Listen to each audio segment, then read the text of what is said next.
এ যেন বড় মার্কেটে বড় প্রতারণা। পোশাক আর প্রসাধনী সামগ্রীর গায়ে বিদেশি লেভেল লাগানো, কিন্তু সব দেশে তৈরি। আকাশচুম্বী দামে বিক্রির জন্য এই প্রতারণা। চট্টগ্রামে ভোক্তা অধিকার সংরক্ষণ অধিদপ্তরের অভিযানে ধরা পড়ে বহুমুখী জালিয়াতি।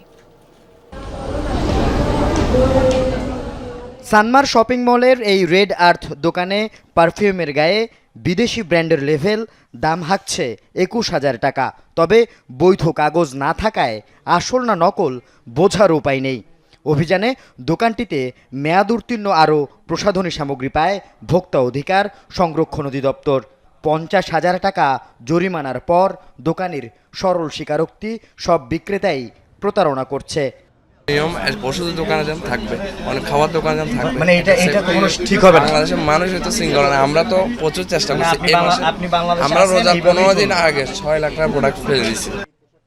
সানমারের লেভেল 4-এ পাকিস্তানি পোশাক বিক্রি হচ্ছে শুনে অ্যাঞ্জেলিক নামে দোকানে অভিযান টিম। পরে টিমের কাছে স্বীকার করেন দেশে তৈরি পোশাক চড়া দামে পাকিস্তানি বলে চালিয়ে দেন।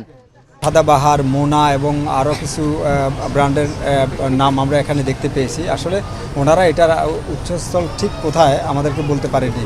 তো একটা পর্যায়ে ওনারা ঢাকা থেকে কিনেছেন এরকমটাও বলেছে। আল আমিন শিকদার, যমুনা নিউজ, চট্টগ্রাম।